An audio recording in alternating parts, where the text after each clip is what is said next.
పశ్చిమ మధ్య బంగాళాఖాతం దాన్ని ఆనుకుని ఉన్నటువంటి వాయువ్య బంగాళాఖాతంలో ఏర్పడినటువంటి అల్పపీడన ప్రభావంతో ఇప్పటికే ఉమ్మడి విశాఖపట్నం ఏపీలో పలు జిల్లాల్లో వర్షాలు పడుతున్న పరిస్థితి ఉంది. ఇక రాబోయే రోజుల్లో దీని పరిస్థితి ఏ విధంగా ఉండబోతుంది, ఎన్ని రోజులు వర్షాలు పడే అవకాశాలు ఉన్నాయో తెలుసుకునే ప్రయత్నం చేద్దాం. మనతో పాటు విశాఖ తుఫాను హెచ్చరికల కేంద్రం అధికారి జగన్నాథ్ కుమార్ ఉన్నారు. సార్ చెప్పండి, ఈ ఏదైతే బంగాళాఖాతంలో ఉన్నటువంటి అల్పపీడనం దీని ప్రభావం ఏ విధంగా ఉండబోతుంది, ఎన్ని రోజులు ఉండబోతుంది? నిన్న పశ్చిమ మధ్య బంగాళాఖాతం మరియు దానికి ఆనుకుని ఉన్న వాయువ్య బంగాళాఖాతంలో ఉన్న అల్పపీడనం ఈరోజు వాయువ్య బంగాళాఖాతం దానికి ఆనుకుని ఉన్న పశ్చిమ మధ్య బంగాళాఖాతం అనగా దక్షిణ ఒడిశా, ఉత్తర కోస్తా ఆంధ్రప్రదేశ్ తీరాల వెంబడి అల్పపీడనంగానే కొనసాగుతుంది. దీనికి అనుబంధంగా 7.6 కిలోమీటర్ల ఎత్తు వరకు ఒక ఉపరితల ఆవర్తనం కొనసాగుతుంది. ఇది దక్షిణం వైపుకు వంగి ఉన్నది. ఈ అల్పపీడన వ్యవస్థ రాబోయే 24 గంటల్లో పశ్చిమ వాయువ్య దిశలో పయనించి దక్షిణ ఒడిశా, ఉత్తర కోస్తా ఆంధ్రప్రదేశ్ మీదుగా పయనించే అవకాశం ఉంది. దీంతో పాటుగా ఋతుపవన ద్రోణి అల్పపీడన ప్రాంతం మీదుగా వెళ్తుంది. తరువాత తూర్పు పడమరల యొక్క దిశలో వెళ్తున్న ఉపరితల ద్రోణి ఈరోజు మధ్య బంగాళాఖాతం నుంచి ఈశాన్య అరేబియా సముద్రం వరకు 1.5 నుంచి 3.1 కిలోమీటర్ల ఎత్తు వరకు విస్తరించి ఉండడంతో పాటు అది కూడా దక్షిణ దిశకు వంగి ఉన్నది. ఈ పరిస్థితుల వల్ల రాష్ట్రంలో రాబోయే వారం రోజులు కూడా చెదురుముదురుగా వర్షాలు పడే అవకాశం ఉంది. ఈరోజు కోస్తా జిల్లాల్లో పలు ప్రాంతాలలో తేలికపాటి నుంచి మోస్తరు వర్షపాతం నమోదయ్యే అవకాశం ఉంది. తదుపరి 2 రోజులు కొన్ని ప్రాంతాల్లో, 3వ రోజు తర్వాత 4, 5, 6 రోజుల్లో మళ్ళా అది పలు ప్రాంతాల్లో విస్తరించే అవకాశం ఉంది.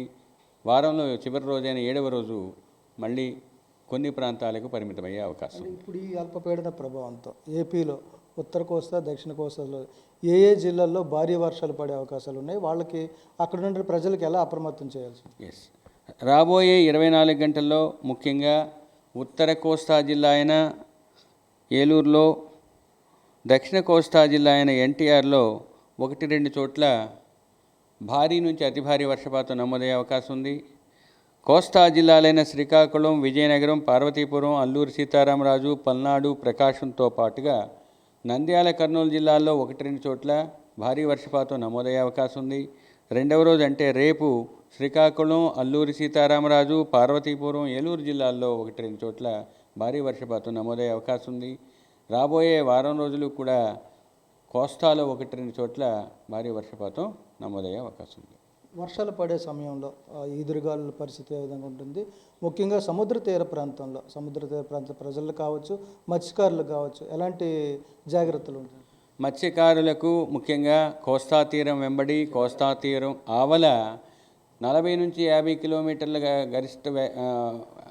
గరిష్టంగా 60 కిలోమీటర్ల వేగంతో ఈదురుగాలు వీచే అవకాశం ఉన్నందువల్ల ముఖ్యంగా ఉత్తర కోస్తా జిల్లాలకు ఆనుకొని ఉన్న తీర ప్రాంతం మరియు యానాం, దక్షిణ కోస్తాలో కొన్ని ప్రాంతాల్లో ఈరోజు అటువంటి పరిస్థితి ఉంది.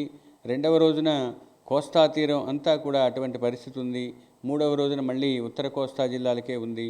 4-5 రోజుల్లో అది తీరం ఆవల 40 నుంచి 50 గరిష్టంగా 60 కిలోమీటర్లు, 40 నుంచి 50 గరిష్టంగా 60 కిలోమీటర్ల వేగంతో ఎదురుగాలు వీచే అవకాశం ఉన్నందువల్ల మత్స్యకారులు 5 రోజులు కూడా వేటకు వెళ్ళవద్దని హెచ్చరికలు జారీ చేయడం జరిగింది. ఈ అల్పపీడన ప్రభావం అంటే రాబోయే రోజుల్లో అల్పపీడనం కొనసాగుతుంది, ఎప్పుడైనా అది వాయుగుండంగా మారే అవకాశాలు ఎంతవరకు ఉన్నాయి?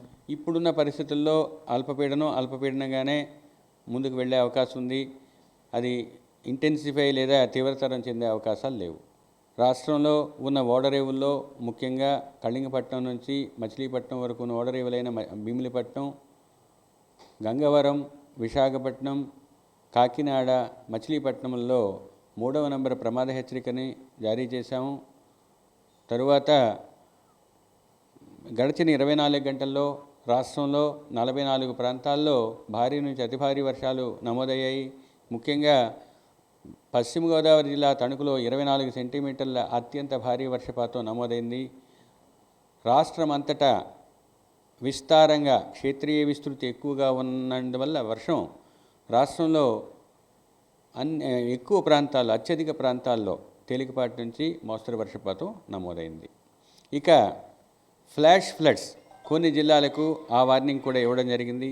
ముఖ్యంగా తూర్పుగోదావరి, పశ్చిమ గోదావరి, ఏలూరు, ఎన్టీఆర్, కృష్ణా, బాపట్ల, గుంటూరు, పల్నాడు జిల్లాలకు రాబోయే కొన్ని గంటల వరకు ఫ్లాష్ ఫ్లడ్స్ రిస్క్ ఉంటుందని తెలియజేయడం జరిగింది.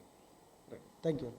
ఇది మొత్తంగా చూసుకుంటే ఏదైతే బంగాళాఖాతంలో కొనసాగుతున్నటువంటి అల్పపీడన ప్రభావం వచ్చే వారం రోజులు కూడా దాని ప్రభావం తీవ్రంగా ఉండే అవకాశాలు ఉన్నట్టుగా తెలుస్తుంది. మరోవైపు ఏదైతే ఏలూరు అటువైపు ఎన్టీఆర్ జిల్లాలకి చుట్టుపక్కల ఉన్నటువంటి ప్రాంతాలన్నింటిలో కూడా ఫ్లడ్స్ వరదలు వచ్చే అవకాశాలు కూడా ఉన్నట్టుగా వాతావరణ శాఖ అధికారులు తెలియజేస్తున్నారు. మరోవైపు ముఖ్యంగా అనకాపల్లి, అల్లూరి సీతారామరాజు, పార్వతీపురం, మన్యం జిల్లా, విజయనగరం, శ్రీకాకుళం, విశాఖపట్నం జిల్లాలో కూడా భారీ నుంచి అతి భారీ వర్షాలు కురిసే అవకాశాలు ఉన్నట్టుగా తెలుస్తుంది. ఇప్పుడు దీనికి సంబంధించి ఇప్పటికే జిల్లా కలెక్టర్ కూడా దానికి సంబంధించి ప్రజలైతే అప్రమత్తం చేయడం జరిగింది. నియోజకవర్గాల కేంద్రాల దగ్గర నుంచి మండల కేంద్రాల వరకు, రెవెన్యూ డివిజన్ కేంద్రాల వరకు కూడా అధికారులందరినీ కూడా అప్రమత్తం చేసిన పరిస్థితి కూడా ఉంది. దీనికి సంబంధించి ఇప్పటికే ప్రకటన కూడా విడుదల చేసి ఎప్పటికప్పుడు అధికారులందరూ మానిటరింగ్ చేయాలని చెప్పి కూడా జిల్లా కలెక్టర్ కూడా కోరుతున్న నేపథ్యంలో రాబోయే వారం రోజులు కూడా ప్రజలైతే అప్రమత్తంగా ఉండాలని చెప్పి అటు రెవెన్యూ అధికారులు, ఇటు వాతావరణ శాఖ అధికారులు కూడా తెలియజేస్తున్న పరిస్థితి.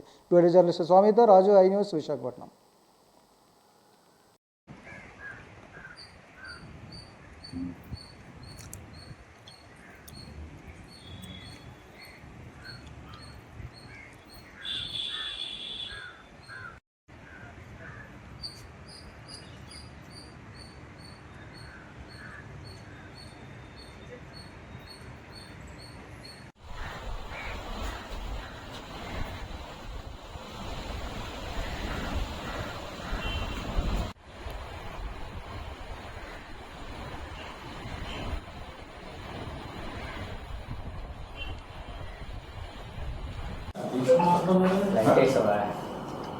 Dice hermanos, échalo.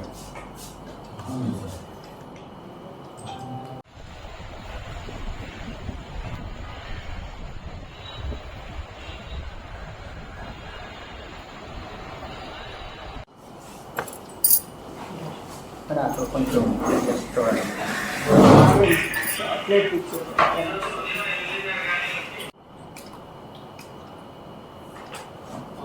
అది వస్తుందా కేబుల్